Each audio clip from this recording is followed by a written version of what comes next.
श्री स्वामी समर्थ. जय जय स्वामी समर्थ. नमस्कार मैत्रिणींनो, स्वागत आहे तुम्हा सर्वांचं पुन्हा एकदा माझ्या या नवीन व्हिडिओमध्ये. तर येणाऱ्या वटपौर्णिमेच्या तुम्हा सर्वांना माझ्याकडून खूप खूप शुभेच्छा. ज्येष्ठ महिन्यात येणारी पौर्णिमा ही वटपौर्णिमा म्हणून ओळखली जाते. वटपौर्णिमा हा सण सुवासिनी महिलांसाठी अत्यंत महत्त्वाचा सण आहे. आपल्या पतीच्या दीर्घायुष्यासाठी आणि अखंड सौभाग्य प्राप्तीसाठी स्त्रिया वटसावित्रीचं व्रत करतात. स्कंदपुराण, भविष्यपुराण, महाभारत यासारख्या ग्रंथात या व्रताचं महत्त्व देखील सांगितलं गेलं आहे. हे व्रत विवाहित महिला आपल्या पतीच्या दीर्घायुष्यासाठी आणि त्यांचं नातं हे अतूट राहावं यासाठी करत असतात.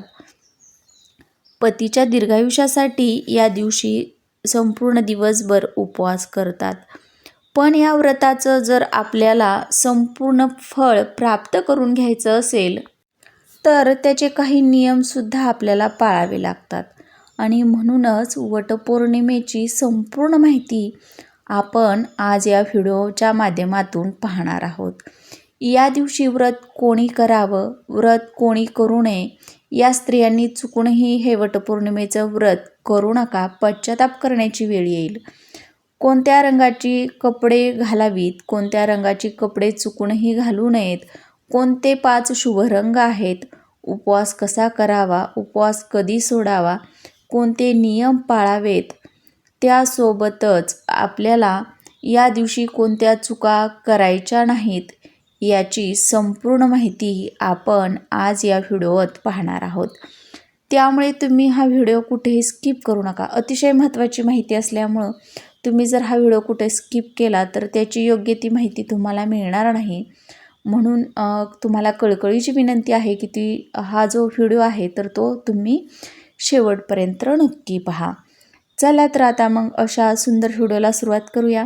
सर्वात अगोदर आपण वटपौर्णिमा व्रताचं काही नियम जे आहेत व्रताचे तर ते आपण सुरुवातीला पाहूयात. तर या दिवशी काय करायचं आहे, म्हणजे ही जी वटपौर्णिमा आहे तर ती कधी आलेली आहे ते पाहूयात. तर ही जी 2026मधील वटपौर्णिमा असणार आहे तर ती 29 जूनला बघा, म्हणजे 29 जून 2026ला सोमवारच्या दिवशी ही वटपौर्णिमा जी आहे तर ती आलेली आहे. या पौर्णिमेचा प्रारंभ बघा 28 जूनला उत्तर रात्री 3:06 होत आहे आणि ही पौर्णिमा जी आहे तर ती पौर्णिमेची समाप्ती ही मंगळवारी 30 जून 2026ला पहाटे 5:26 होत आहे. आणि उदय तिथीनुसार ही पौर्णिमा सोमवारच्या दिवशी असल्यामुळं 29 जूनलाच आपल्याला वटपौर्णिमेची पूजा करायची आहे. आणि वटपौर्णिमेचं व्रत म्हणजेच उपवास हा देखील आपल्याला सोमवारच्याच दिवशी करायचा आहे. आता सुरुवातीला आपण जाणून घेऊयात की या वटपौर्णिमा व्रताचे काही नियम आहेत आणि ते कोणते आहेत, काय आहेत. आता बघा, या दिवशी आपल्याला म्हणजेच वटपौर्णिमेचं व्रत ज्या दिवशी आपण करणार आहे, ज्या दिवशी आलेलं आहे त्या दिवशी आपल्याला सकाळी लवकर उठायचं आहे. लवकर उठून स्नान करावं, व्रताचा संकल्प घ्यावा म्हणजे संकल्प करावा. संकल्प करताना पतीच्या दीर्घायुष्यासाठी आणि सुख समृद्धीसाठी प्रार्थना करावी. वडाच्या झाडाची मनोभावे श्रद्धेनं पूजा करावी. वडाला पाणी, दूध, हळदी-कुंकू, अक्षदा, फुले वाहून पूजा करावी. धूप दीप लावावी. वडाच्या झाडाला प्रदक्षिणा घालत असताना 7 वेळा सुती धागा गुंडाळावा. धागा गुंडाळत असताना आपल्याला एका मंत्राचा जप आवर्जून करायचा आहे आणि तो म्हणजे ओम नमो भगवते वासुदेवाय किंवा सावित्री देव्य नमः या मंत्राचा जप आपल्याला करायचा आहे. संपूर्ण दिवसभर आपल्याला उपवास करावा.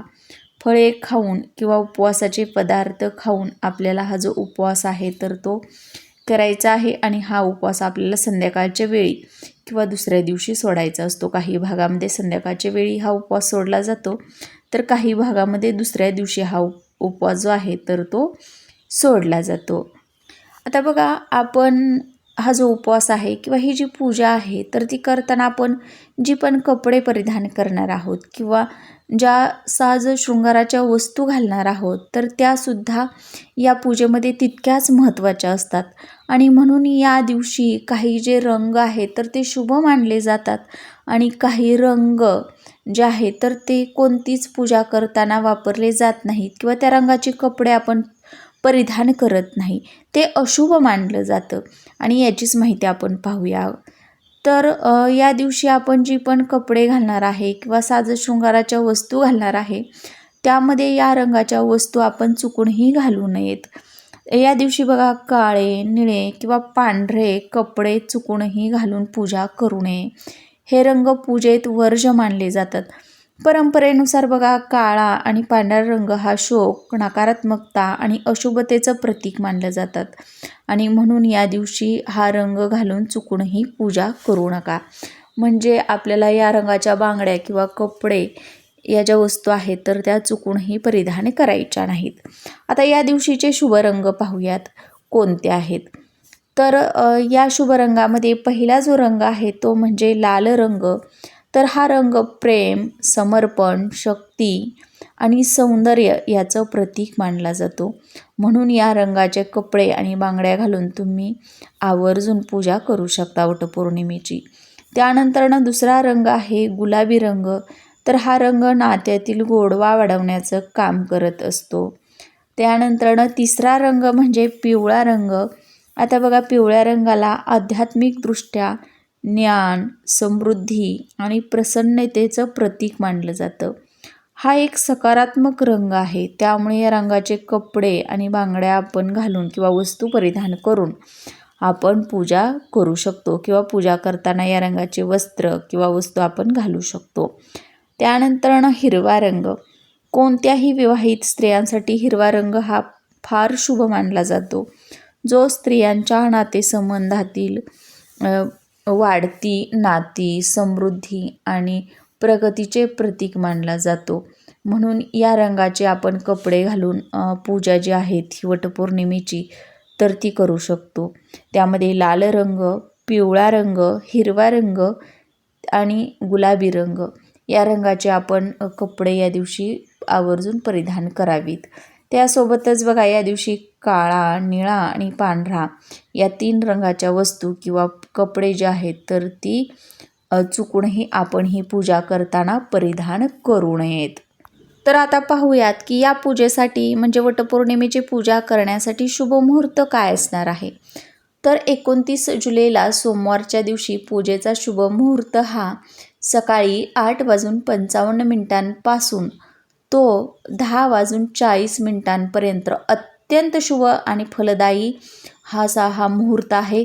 तर आवर्जून प्रत्येकानं वटपौर्णिमेची जी पूजा आहे ती या वेळेमध्येच करण्याचा प्रयत्न करायचा आहे.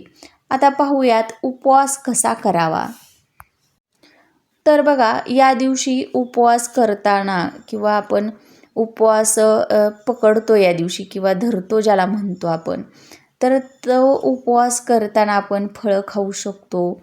दूध, दही, साबुदाण्याची खिचडी, राजगिऱ्याचे पदार्थ हे जे आहेत तर ते आपण खाऊ शकतो आणि उपवास करू शकतो.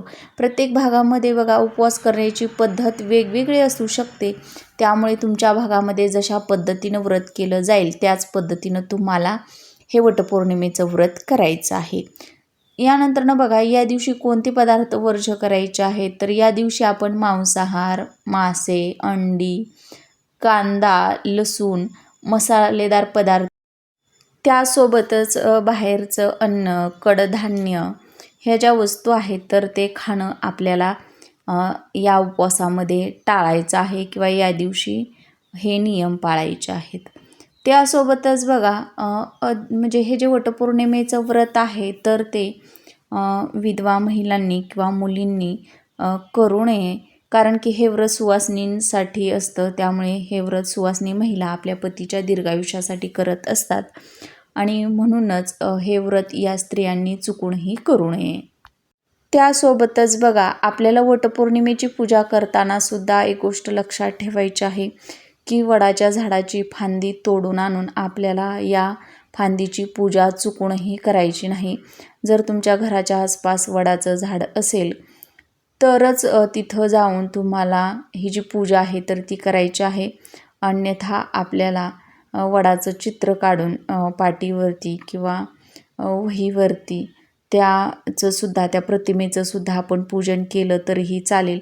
पण फांदी तोडून आणून ही जी पूजा आहे तर ती चुकूनही करू नका. कारण की अशी तोडलेल्या फांदीची केलेली पूजा आपल्याला कोणतंही फळ जे आहे तर ते देत नाही किंवा आपण केलेल्या पूजेचं कोणतंच फळ आपल्याला प्राप्त होत नाही. म्हणून आपण चुकूनही वडाच्या झाडाची फांदी तोडून आणून घरी याची पूजा अजिबात करायची नाही. त्यासोबतच वडाच्या झाडाची पूजा करून झाल्यानंतरनं आपल्याला 5-7 अशा सुवासिनी महिलांची ओटी जी आहे तर ती गहू आणि आंबा देऊन म्हणजे वाण देऊन भरायची आहे. किंवा तुम्हाला जर इच्छा असेल ब्लाऊज पीस घालण्याची तर तुम्ही ब्लाऊज पीस, आंबा, गहू अशा पद्धतीनं हे वाण सुवासिनींना तुमच्या इच्छेनं देऊ शकता. या दिवशी आवर्जून अन्नदान करावं, वस्त्रदान करावं गरजू व्यक्तींना, तरी त्याचं देखील शुभ फळ हे आपल्याला नक्कीच प्राप्त होत असतं. तर अशा पद्धतीनं हे जे वटपौर्णिमेचं व्रत आहे तर ते आपल्याला करायचं आहे. आणि सांगितल्याप्रमाणे या रंगाच्या साड्या किंवा बांगड्या आपल्याला चुकूनही पूजा करताना घालायच्या नाहीत. आणि हे जे 5 शुभ रंग मी तुम्हाला सांगितलेले आहेत तर त्या 5 शुभ रंगांपैकी कोणत्याही रंगाची साडी किंवा वस्तू, साजशृंगाराच्या वस्तू घालून तुम्ही पूजा केली तरीही चालणार आहे. माहिती आवडल्यास व्हिडिओला लाईक करा, शेअर करा आणि चॅनलवर नवीन आला असाल तर प्लीज चॅनलला सबस्क्राईब करा. आणि असेच नवनवीन माहितीपूर्ण व्हिडिओ पाहत राहा. पुन्हा भेटूयात अशाच एका नवीन सुंदर माहितीपूर्ण व्हिडिओसोबत. तोपर्यंत सर्वांना माझा श्री स्वामी समर्थ.